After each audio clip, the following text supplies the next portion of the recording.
سبحانك لا علم لنا إلا ما علمتنا إنك أنت العليم الحكيم۔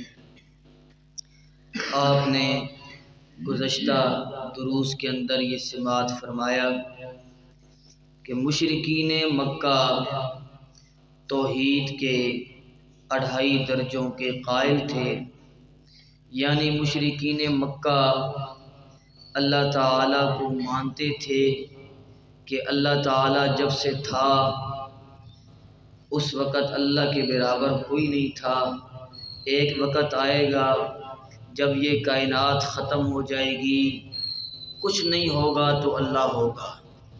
یہ مشرکین مکہ کا عقیدہ تھا، وہ مانتے تھے۔ پھر توحید کا دوسرا درجہ کہ ہر چیز کا خالق، ہر چیز کو بنانے والا، ہر چیز کا مالک یہ صرف اور صرف اللہ ہے۔ مشرکین مکہ اس کو بھی مانتے تھے۔ توحید کا تیسرا درجہ کہ کائنات کے کام کرنا، انتظامات چلانا، اس کے اندر مشرکین مکہ کہتے تھے جہاں کے سارے بڑے بڑے کام، یعنی بارش نازل کرنا، سورج اور چاند پر حکم چلانا، انسانوں کو پناہ دینا، بیڑے پار لگانا، یہ سب کچھ کرنے والا اللہ ہے۔ ہاں، جو یہ کائنات کے چھوٹے چھوٹے کام ہیں یہ اللہ نے ہمارے بزرگوں کے ذمے لگائے ہوئے ہیں۔ اللہ کی عنایت سے، اللہ کے حکم سے یہ بزرگ بھی دیتے ہیں، تو گویا بزرگوں سے مانگنا اللہ سے ہی مانگنا ہو گیا، جیسے آج کے لوگ کہتے ہیں۔ مشرکین مکہ یہ توحید مانتے تھے۔ اختلاف کس چیز میں تھا؟ اختلاف 2.5 شقوں میں تھا۔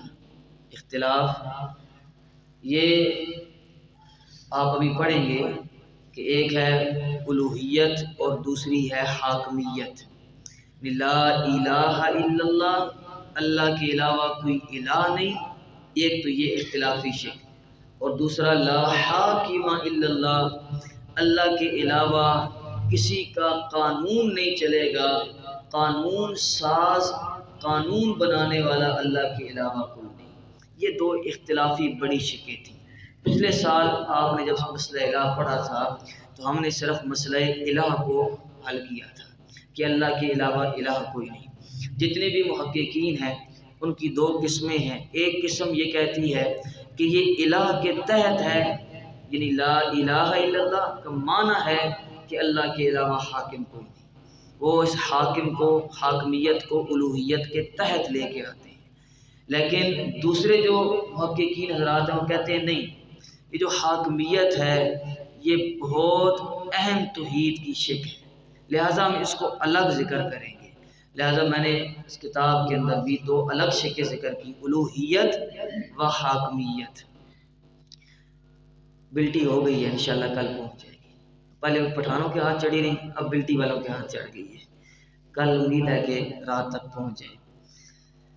2 شقیں، الوہیت و حاکمیت۔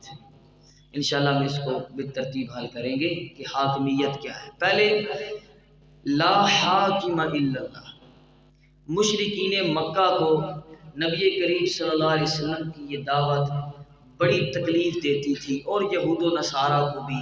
نبی کریم صلی اللہ علیہ وسلم کہتے کہ جب مانتے ہو کہ خالق اللہ ہے، مالک اللہ ہے، بارشیں نازل کرنے والا اللہ ہے، سورج اور چاند پر حکم چلانے والا اللہ ہے، تو پھر یہ مانو نا کہ اللہ کے علاوہ الہ بھی کوئی نہیں اور اللہ کے علاوہ حاکم بھی کوئی نہیں، اور اللہ کے علاوہ حاکم بھی کوئی نہیں۔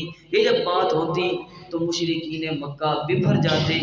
آپ سماعت فرمائیں گے قرآن مجید نے اس کا ذکر کیا، احادیث نے ذکر کیا کہ مشرکین مکہ کس طرح اور یہود و نصارہ کس طرح نبی کریم صلی اللہ علیہ وسلم کے مقابلے میں آ جاتے تھے۔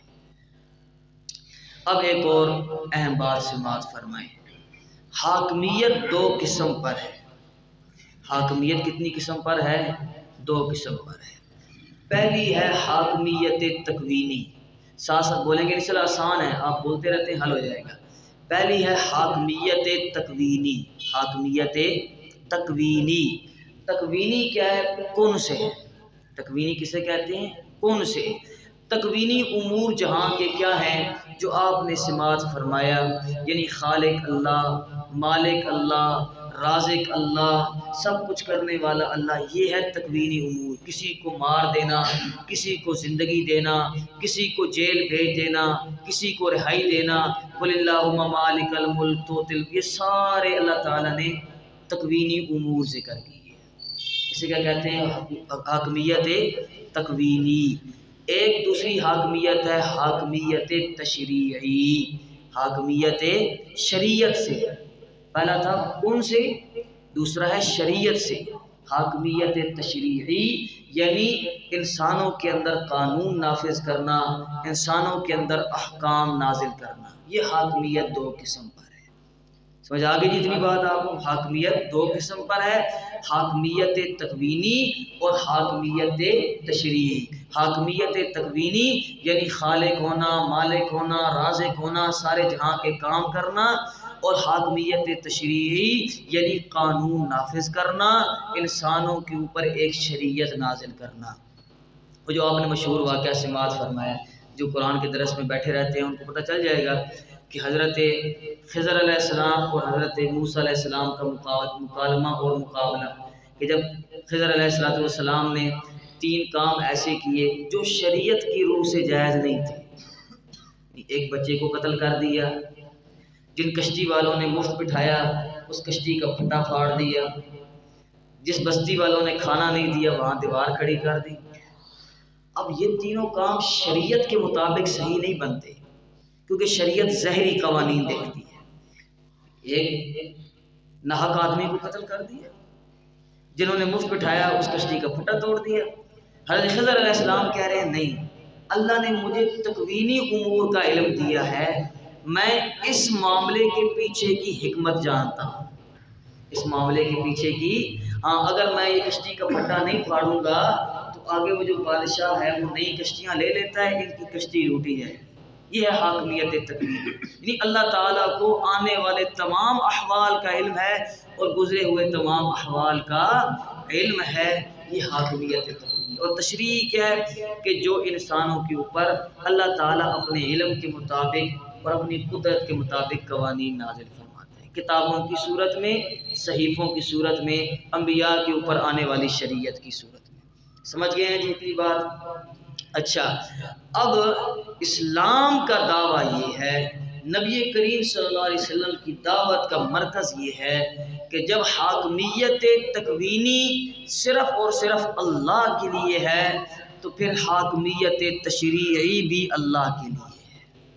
حاکمیت تشریعی بھی جب کائنات کو بنانے والا اللہ ہے تو پھر کائنات کے اندر حکومت کرنے والا اور کائنات کے اندر حکم اور قوانین نافذ کرنے والا بھی کون ہے؟ اللہ ہے۔ ہاں، جو انبیاء کی اطاعت ہونی ہے تو نبی کوئی اپنی مرضی سے تو نہیں بولتے، وما ينطق عن الهوى ان هو الا وحی یوحی من یطع الرسول فقد اطاع اللہ۔ جس نے نبی کی بات مانی گویا اس نے اللہ کی بات مانی، کیونکہ نبی جو ہیں وہ اللہ کے قوانین سے ہٹ کر کوئی بھی فیصلہ نہیں کریں گے، اللہ کے قوانین کے مطابق فیصلہ کریں گے۔ اس کے اوپر اب ہم لمبی بحث اور قرآن پاک کے اندر جو آیات ہیں وہ دیکھیں گے۔ نبی کریم صلی اللہ علیہ وسلم کے جو مقابلہ میں آنے والے لوگ ہیں ان کا دعویٰ آپ پھر دیکھ لیں۔ وہ لوگ کہتے تھے کہ نہیں، حاکمیت تکوینی تو اللہ کے پاس ہے، حاکم اللہ ہے، خالق اللہ ہے، مالک اللہ ہے، رازق اللہ ہے، یہ سب کچھ سورج چاند اللہ کے حکم سے چل رہی ہے، ہم مانتے ہیں۔ لیکن جب تشریعی امور کا معاملہ آتا تو کہتے کہ نہیں، الانسان حر، انسان کیا ہے؟ آزاد ہے۔ اور جو آج نبی کریم صلی اللہ علیہ وسلم کی جب بعثت ہوئی اس کے بعد تو اسلام کا غلبہ ہوا۔ صحابہ کرام کے دور میں جب فتوحات ہوئیں تو پوری دنیا پر جو قانون رائج تھا وہ اسلام تھا۔ قرآن عدالتوں کے اندر بھی تھا اور قرآن تخت کے اوپر بھی تھا، قرآن ہر جگہ تھا، یہ قانون تھے۔ 17ویں صدی کے اندر، ابھی حالیہ 300 سال پہلے کی بات ہے، 17ویں صدی کے اندر فرانس نے انقلاب لایا فرانس کے اندر انقلاب ہے۔ فرانس کے اندر انقلاب کیوں آیا؟ اس کی وجہ یہ تھی کہ فرانس کے اندر جو کلیسا ہے، یعنی جو عیسائیوں کا معبد خانہ ہے، اس کی حکومت تھی۔ آپ ذرا تاریخ پڑھیں، بڑی دلچسپ ان کی تاریخ ہے۔ پھر فرانس کے اندر اچھا وہ جو کلیسا والے لوگ ہوتے تھے، یعنی جو راہب ہوتے تھے، ان کے پیر، ان کے جو مولوی ہوتے تھے، وہ حکومت کے ساتھ مل کر لوگوں سے ٹیکس وصول کرتے، بھتہ خوری جسے کہتے ہیں۔ یعنی آپ یہاں تک کہ اگر آپ نئے کپڑے پہنیں گے تو اس کا بھی ٹیکس حکومت کو دیں گے، اس کلیسا کو دیں گے، راہب اور پیر کو دیں گے۔ اتنا انہوں نے لوگوں کے اوپر ظلم کیا ہوتا، اور جیل خانے بنائے ہوئے تھے۔ کوئی بندہ بھی اگر بات کرتا تو اسے فوراً اٹھا کر لے جاتے۔ یہ ان کی حالت تھی۔ لوگ فرانس کے تنگ تھے، انہوں نے اسے ثورہ فرانسیسیہ بھی کہتے ہیں، انہوں نے بغاوت کی اور کلیسا کے خلاف بغاوت علم جو ہے نا بغاوت کا علم اٹھایا اور بادشاہوں کو قتل کرنے لگے، اور بہت لمبی 100 سالوں کی ان کی انقلاب کی تاریخ ہے چلی۔ جب یہ ختم ہوا تو اس کے بعد دنیا پر ایک اثر پڑا، اور انہوں نے ایک اپنا جو نظریہ تھا وہ لوگوں کے اندر رائج کرنا شروع کیا۔ اس وقت جمہوریت نے جنم لیا۔ اس وقت کس نے جنم لیا؟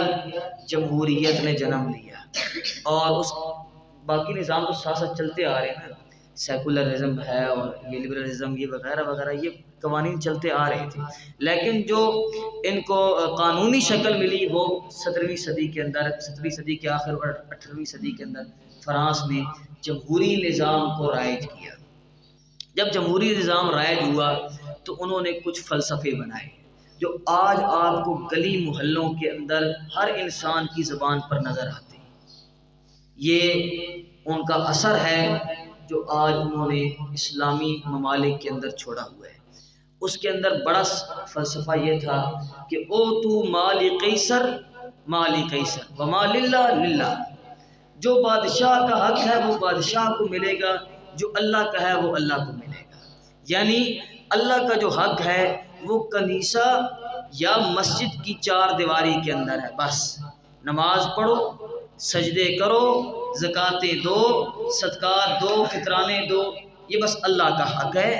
باقی اللہ کو اور شریعت کو ہمارے اور بادشاہ کے معاملات کے اندر بولنے کا کوئی اختیار نہیں۔ بادشاہ اپنی حکومت چلانے میں کیا لگا تھا، توجہ تو میری خراب کر رہے ہو، بہت دفعہ کر چکے ہو، آپ بھی ذرا کیا قرآن پاک بھیجا گا تو او تو مال قیصر مال قیصر وما للہ للہ۔ بھائی بادشاہ جس طرح چاہے پارلیمنٹ کے اندر قوانین مرتب کرے، چند اس کے وزراء ہوں مل کے قوانین بنائیں اور وہ لوگوں پر امپلیمنٹ کریں، اور باقی دین کو اور شریعت کو کوئی اختیار نہیں ہے کہ وہ پارلیمنٹ میں یا حکومت میں یا بادشاہ کے معاملات میں دخل دے۔ یہ ان کا ایک پہلا فلسفہ تھا۔ دوسرا ان کا فلسفہ تھا کہ الانسان حر، الانسان حر، انسان آزاد ہے۔ انسان کیا ہے جی؟ آزاد ہے۔ انسان نے خرید و فروخت کس طرح کرنی ہے وہ اپنے لیے خود قوانین بنائے گا۔ انسان نے کھانا پینا کس طرح ہے وہ خود قوانین بنائے گا۔ لباس کس طرح پہننا ہے، کون سی تہذیب پر چلنا ہے وہ خود قوانین بنائے گا۔ انسان کے اوپر شریعت کا کوئی کوڑا نہیں ہے، کوئی شریعت کا قانون نہیں ہے اور کوئی شریعت کا حکم نہیں۔ انسان کیا ہے؟ آزاد ہے۔ یہ آج جو آپ کو ہمارے پڑھے لکھے طبقے کے اندر نظر آتے ہیں نا، آزادی آزادی، یہ سارا وہی ہے جو چلا آ رہا ہے۔ اور تیسرا فلسفہ تھا جس کو آپ بڑا پسند کرتے ہیں، تیسرا فلسفہ تھا جس کو آپ ملا کی دوڑ مسجد، ملا کی دوڑ، اس کو حکومتی معاملات میں مداخلت کرنے کی ضرورت نہیں۔ اگر حکومت دیکھ رہی ہے کہ سودی نظام کے اندر فائدہ ہے تو حکومت رائج کر دے، حکومت دیکھ رہی ہے شراب کے اندر لوگوں کا فائدہ ہے تو حکومت رائج کر دے، حکومت دیکھ رہی ہے کہ جس کے ساتھ شادی لڑکا لڑکے کے ساتھ شادی کرے اور لڑکی لڑکی کے ساتھ، پارلیمنٹ اگر قانون بناتی ہے تو بنا دے۔ مولوی کو کیا اختیار ہے کہ وہ آ کے روڈ پر احتجاج کر رہا ہے کہ جی آپ یہ قانون کیوں بناتے ہیں، پارلیمنٹ کے اندر یہ بل کیوں پاس کیا ہے کہ لڑکا لڑکے سے شادی کرے اور لڑکی لڑکی سے کرے؟ بھائی ان کی مرضی ہے، انسان آزاد ہے۔ یہ وہ فلسفے تھے 3 جو 17ویں صدی کے انقلاب کے اندر فرانس کے اندر آئے، اور ان فلسفوں نے پوری عالم اسلام کو اور پوری دنیا کو اپنے نرغے میں لے لیا۔ یہ حقائق ہیں، ان سے آپ منہ نہیں چھپا سکتے۔ باقی سچی باتیں تو ویسے بھی کڑوی لگتی ہے کہ نہیں لگتی؟ اور جو یہاں بیٹھ کے کر رہا ہے اس کو کڑوی بھی لگتی ہے، اور کڑوے والے بھی آ جاتے ہیں دوسرے دن رپورٹ لے کر کہ آپ نے باتیں ذرا نظام کے خلاف آپ باتیں کر رہے ہیں، رپورٹیں بھی آ جاتی ہیں۔ برکت اللہ جانے اور اللہ کے کام جانے۔ تو یہ آپ نے سمجھ لیا کہ یہ حکومت تکوینی اور حکومت تشریعی، جب حکومت تکوینی اللہ کے لیے ہے تو پھر حکومت تشریعی بھی کس کے لیے ہوگی؟ اللہ کے لیے ہوگی۔ سورہ مائدہ نکالے نا جی، سورہ مائدہ تو اللہ نے پوری نازل ہی اس بارے میں کی، کس چیز کا انکار کرے۔ سورہ مائدہ آیت نمبر 44۔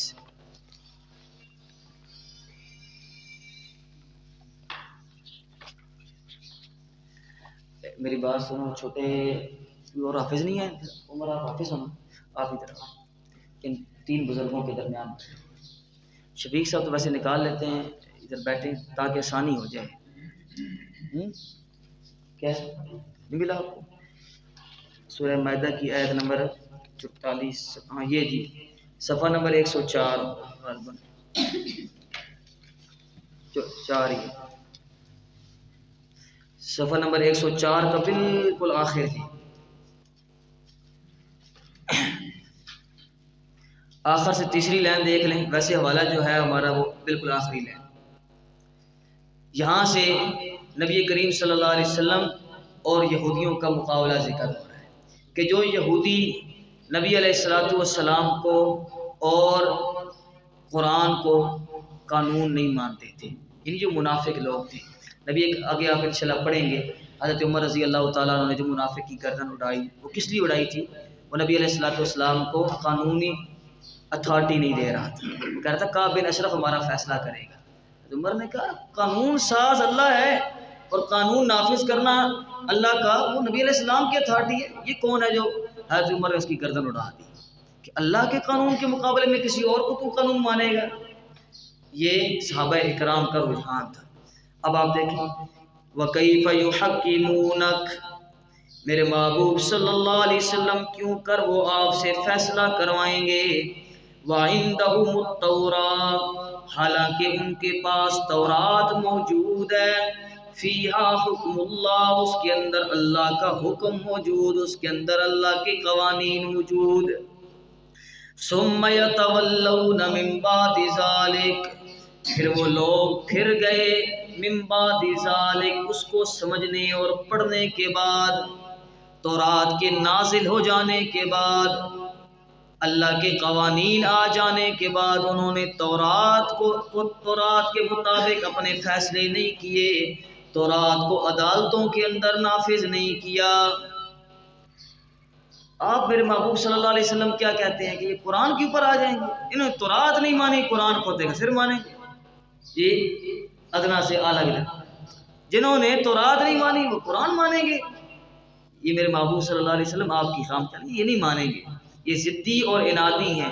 جب ان کی اپنی شریعت تورات نہیں مان رہے تو قرآن تو بہت، میرے محبوب 500 سال کے بعد آپ پر نازل ہوئے، آپ کو کیسے مانیں گے؟ آگے دیکھیں گے اِنَّا أَنزَلْنَا التَّوْرَاةَ فِيهَا هُدًى وَنُورٌ، بے شک ہم نے نازل کی تورات، فیہا ہدی و نور، اس تورات کے اندر ہدایت تھی اور روشنی تھی، ہدایت تھی اور روشنی۔ روشنی آپ نے کس طرح اپنی زندگی گزارنی ہے، آپ کو راہ دکھانے والی کیا تھی جی؟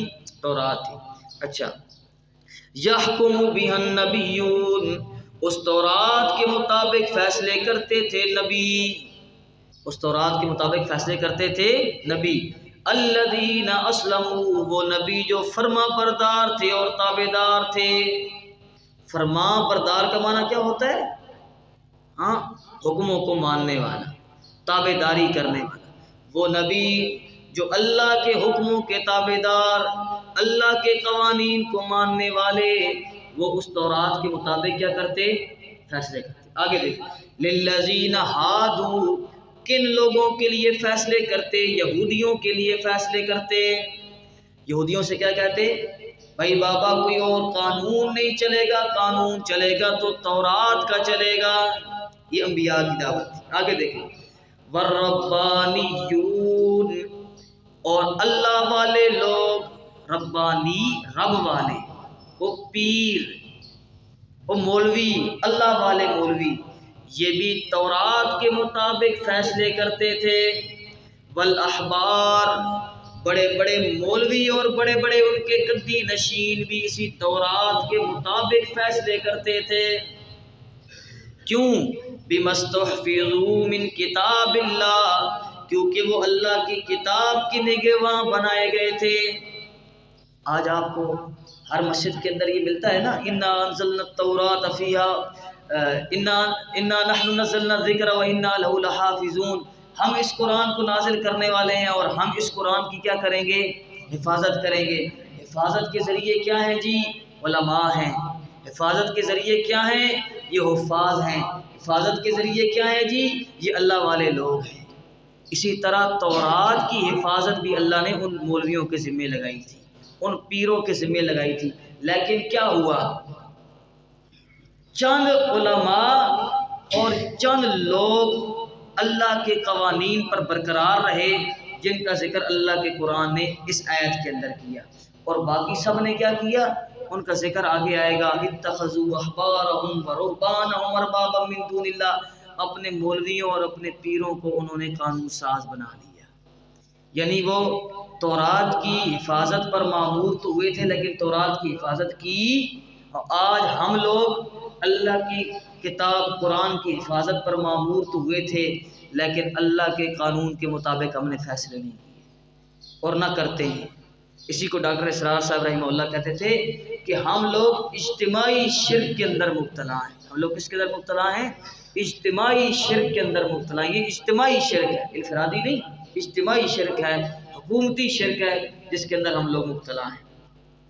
وَقَانُوا عَلَيْهِ شُهَدَاءَ، اور وہ لوگ اس پر گواہ بھی تھے۔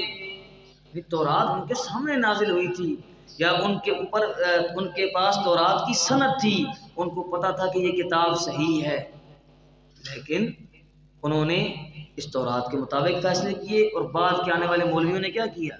تورات کو چھوڑا اور مولویوں کو اور گدی نشینوں کو بنا۔ آگے ایک سوال ہوتا ہے، سوال یہ ہے، اللہ آپ تو کہہ رہے ہیں کہ تورات کے مطابق انہوں نے فیصلے کیے، مولویوں نے بھی کیے، پیروں نے بھی کیے، نبیوں نے بھی کیے، اللہ اگر ہم اپنی قرآن کے مطابق فیصلے کریں، اس کو قانون ساز مان لیں اور پارلیمنٹ اور عدالتوں کے اندر اس قرآن کو لے آئیں، تو اللہ لوگ تو ہمیں کچا کھا جائیں گے۔ یہی بات کہی جاتی ہے۔ انٹرنیشنل مافیا تو آپ کو نہیں چھوڑے گا، امریکہ تو آپ کو چھوڑے گا نہیں۔ اللہ ہم کیا کریں؟ ہم مجبور ہیں، ہم اس نظام کے تحت رہتے ہیں، ہم کیا ہیں؟ مجبور ہیں۔ اللہ نے جواب 1400 سال پہلے، تاکہ آپ 1400 سال آپ قیامت کے دن گزر نہ کریں کہ اللہ تعالیٰ ہم تو ڈر رہے تھے، ہم مجبور تھے، مصلحت تھی اللہ تعالیٰ 25 کروڑ لوگوں کو محفوظ رکھنا تھا۔ اللہ نے کہا یہ مصلحت تمہاری، نے کہا، جواب دیا، فلا تخشوا الناس واخشون، فلا تخشوا الناس واخشون، اے ایمان والو لوگوں سے نہیں ڈرنا، مجھ سے ڈرنا ہے، لوگوں سے نہیں ڈرنا، مجھ سے ڈرنا ہے۔ لوگ کچا کھا جانے والے نہیں ہیں، عذاب اور ثواب دینے والا اللہ ہے، بچانے والا اور مارنے والا اللہ ہے۔ ایک بات، دوسری، بلا تشترو بیااتی ثمنا قلیلا، میری آیتوں کو سستے داموں نہیں بیچنا، چند ڈالروں کے عوض قرآن کے قانون کو چھوڑ نہیں دینا۔ چھوڑے جاتے ہیں کہ نہیں چھوڑے جاتے ہیں؟ چھوڑے جاتے ہیں۔ باتیں تو سچی ہیں، مگر اب کیا کریں، رسوائی کی ہے، رسوائی ہے، خود اپنے آپ بھی رسوا کر رہے ہیں ہم قرآن کے آئینے میں۔ آپ نے اس آیت کے تحت آگے دیکھیں، آگے سنیں اور دلوں پر ہاتھ رکھ کے سنیں۔ من لم يحكم بما انزل اللہ، من لم يحكم بما انزل اللہ، جو فیصلہ نہیں کرے گا اس کے مطابق جو اللہ نے نازل کیا، فاولئک هم الکافرون، یہی لوگ ہیں کافر، یہی لوگ حسر لایا پکے کافر ہیں۔ اللہ تعالی ہم سب کو محفوظ کرے۔ بول رہے ہیں کیا کریں، ہم زبان سے بول سکتے ہیں اور بول رہے ہیں، اور کاٹ دیں گے پھر بھی بولیں گے انشاءاللہ۔ ہاتھ سے ہم روک نہیں سکتے، ہم ایمان کے دوسرے درجے پر ہیں، اور جب زبانیں کٹ گئی تو پھر دل میں تو برا جانے گا۔ ذالک اضعف الایمان، یہ ایمان کا کمزور ترین درجہ ہے۔ یہ ایک فتویٰ ہے۔ اگلا فتویٰ دیکھیں، یہ آیت نمبر 45 کے آخر میں آ جائیں، 4 لائنیں چھوڑ کے اگلی آیت کے آخر میں آ جائیں، جو اگلی آیت ہے وَمَن لَّمْ يَحْكُم بِمَا أَنزَلَ اللَّهُ، اور جو فیصلہ نہ کرے اس کے مطابق جو اللہ نے نازل کیا، فَأُولَئِكَ هُمُ الظَّالِمُونَ، یہی لوگ ہیں پکے ظالم، یہی لوگ ہیں نا انصافیاں کرنے والے۔ کون ظالم کسے کہتے ہیں؟ غیر کی ملکیت میں تصرف کرنا اور چیز کو اپنے مقام سے ہٹ کے رکھنا، یعنی قانون بنانا کس کا حق ہے؟ اللہ کا۔ وہ حق کس کو دے دیا؟ اشرافیہ کو دے دیا، لوگوں کو دے دیا۔ یہ عبادت اللہ کا حق ہے، غیر اللہ کو، یہ ہے ظلم اور یہ ہے نا انصافی۔ اگلی جی آیت نمبر 47 کی شروع میں آ جائیں گے، وَلْيَحْكُمْ أَهْلُ الْإِنْجِيلِ بِمَا أَنزَلَ اللَّهُ، چاہیے کہ فیصلہ کریں اہل انجیل، بما انزل اللہ فی، اس کے مطابق جو اللہ نے انجیل کے اندر نازل کیا۔ آگے سنیں، وَمَن لَّمْ يَحْكُم بِمَا أَنزَلَ اللَّهُ، اور جو فیصلہ نہ کرے اس کے مطابق جو اللہ نے نازل کیا، فَأُولَئِكَ هُمُ الْفَاسِقُونَ، یہی لوگ ہیں پکے فاسق، یہی لوگ ہیں۔ کتنے فتوے لگے ہیں؟ 3 فتوے لگے ہیں، میں نے نہیں لگائے، اللہ کے قرآن نے لگائے، مجھ پہ کچھ نہیں کہنا۔ پہلا فتویٰ کافر، دوسرا ظالم، تیسرا فاسق۔ اللہ تعالی ہم سب کو ان فتووں سے محفوظ فرمائے۔ ہاں ہم بچ جائیں، بڑی مشکل ہے بچنا۔ اور جو یہ گھنڈی مار کے بیٹھتے ہیں نا، گھنڈی مار کے، بالکل صحیح قوانین ہیں، اور جمہوریت عین اسلام ہے۔ جمہوریت کیا ہے؟ عین اسلام ہے، یہی اسلام ہے، جمہوریت عین اسلام ہے۔ ہاں، اور یہ عین اسلام کب نازل ہوا؟ یہ 17ویں صدی میں فرانسیوں کی ملکہ پر نازل ہوا، اور اس کے مطابق یہ اس قانون کو اور اس اسلام کو مانتے ہیں۔ ان کے نزدیک اسلام کیا ہے؟ فرانس ہے۔ کیسے بات؟ جمہوریت کیا ہے؟ عین اسلام ہے، اور ہم نے جمہوریت کے لیے بڑی قربانیاں دی۔ کبھی اسلام کے لیے قربانیاں دی ہوتی تو آج ہمارے ملک میں اسلام نافذ ہوتا۔ جو باتیں کرتے ہیں ان کو تو چھوڑتے نہیں ہیں، ان کے خلاف میں آپ کو یہ اللہ کے گھر میں بیٹھ کے بتا رہا ہوں کہ جن کے خلاف مقدمات ہوتے ہیں، یہ نظام کے اوپر بات کرتے ہوئے جب مقدمات ہوتے ہیں تو مولوی ان کے خلاف سب سے پہلے گواہی دیتے ہیں۔ یہ یہودیوں اور عیسائیوں کے علماء کا کردار ہے جو آج ہمارے اندر عائد ہو چکا ہے۔ آگے دیکھیں، وَأَنزَلْنَا إِلَيْكَ الْكِتَابَ بِالْحَقِّ مُصَدِّقًا، میرے محبوب آپ کی طرف بھی ایک کتاب نازل کی گئی ہے۔ تورات کی بات بھی ہو گئی، انجیل کی بات بھی ہو گئی، اب آپ کے قرآن کی بات آ گئی۔ مُصَدِّقًا لِمَا بَيْنَ يَدَيْهِ مِنَ الْكِتَابِ، اس قرآن کی ایک خاصیت یہ ہے کہ یہ تصدیق کرنے والا ہے پہلی کتابوں کی۔ دوسرا، وَمُهَيْمِنًا عَلَيْهِ، سبحان، وَمُهَيْمِنًا عَلَيْهِ، یہ کتاب قرآن پہلی کتابوں پر محافظ ہے، چھانٹی کرنے والی ہے۔ آپ کو پتہ چلے گا کہ تورات اور انجیل کے اندر بعد کے اندر کون سی باتیں ڈالی گئی اور پہلے سے کون سی آ رہی ہیں۔ جو قرآن کے عقیدے کے مطابق ہوں گی وہ اللہ نے نازل کی، اور جو قرآن کے عقیدے کے مطابق نہیں ہے تو گویا وہ بعد کے اندر مولویوں اور پیروں نے ڈالی۔ آگے دیکھیں، فَاحْكُم بَيْنَهُم بِمَا أَنزَلَ اللَّهُ، ہے اللہ کیسے حکم دے رہا ہے، اور کیسے ہم نے اللہ کے حکم سے اعراض کیا، کیسے ہم اللہ کے حکم کے باغی بنے۔ فاحکم بینہم، میرے محبوب فیصلہ کر ان کے درمیان، بما انزل اللہ، اس کے مطابق جو اللہ نے نازل کیا۔ کس کے مطابق؟ پارلیمنٹ کے مطابق۔ کس کے مطابق؟ عدلیہ کے مطابق، بیوروکریٹس کے مطابق، فوجی عدالتوں کے مطابق، اس نظام کے مطابق، جمہوریت کے مطابق۔ اور بما انزل اللہ، کیا کہا؟ بما، آگے دیکھیں، ولا تتبع اهواءهم عما جاءك من الحق، میرے محبوب حق آ گیا، قرآن آ گیا، قانون آ گیا، اب آپ نے ان کافروں کی خواہشات کی پیروی نہیں کرنی۔ کافروں کی خواہشات کی پیروی، یہ جو قانون بناتے ہیں یہ اپنی خواہشات کے مطابق بناتے ہیں۔ اللہ جو قانون نازل کرتا ہے وہ انصاف والا قانون ہوتا ہے۔ اللہ جو قانون نازل کرتا ہے وہ کون سا ہوتا ہے؟ انصاف والا ہوتا ہے۔ اللہ تعالی ہم سب کو سمجھ باتیں رسوائی، میں اور آپ ہی رسوا ہو رہے ہیں ان باتوں کے اندر۔ اگلا صفحہ نکالیں، اگلا صفحہ، اللہ، اگلے صفحے کا بالکل آخر دیکھیں جی،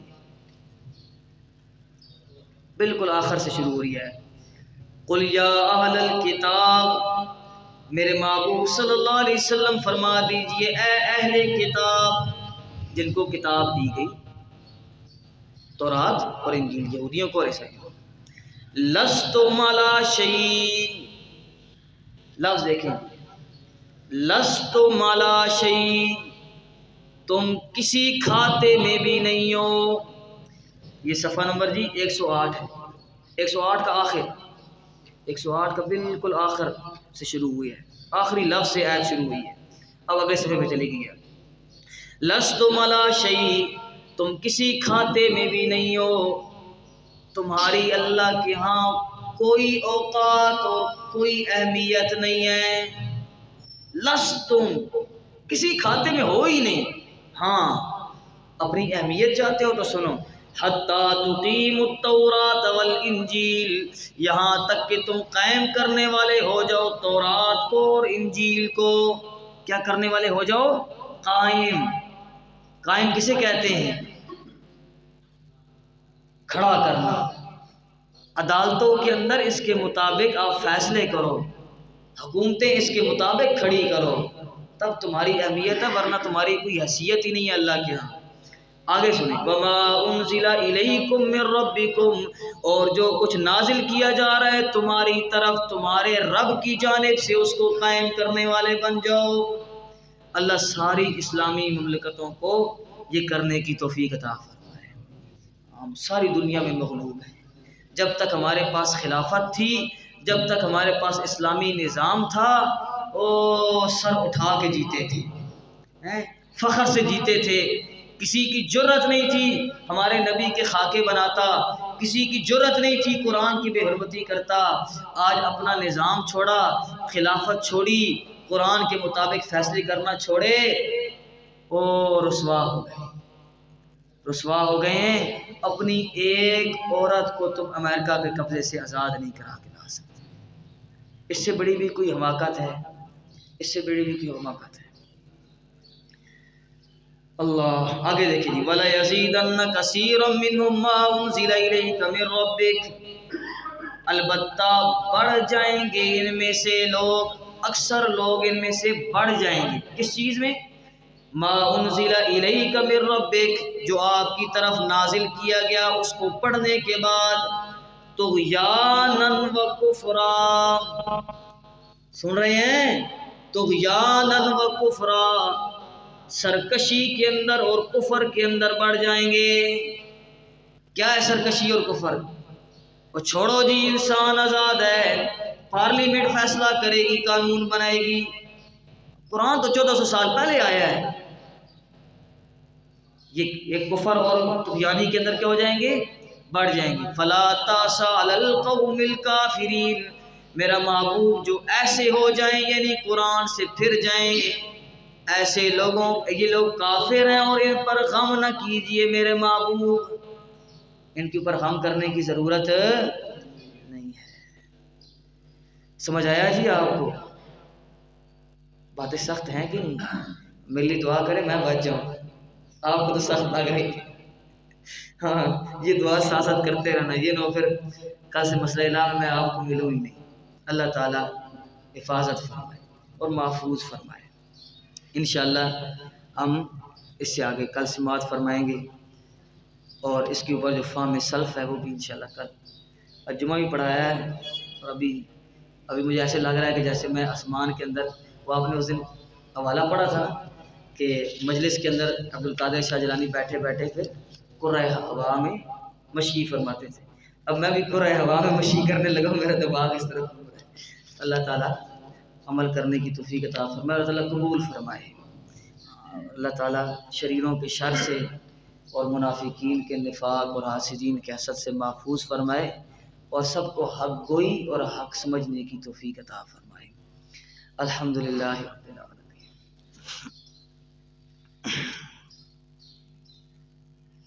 اللہم انت السلام و منک السلام تبارک ربنا وتعالى۔ اللہم انک عفو۔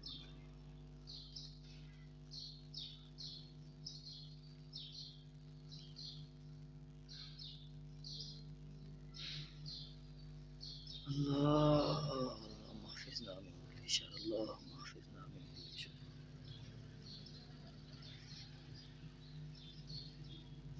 صلی اللہ تعالی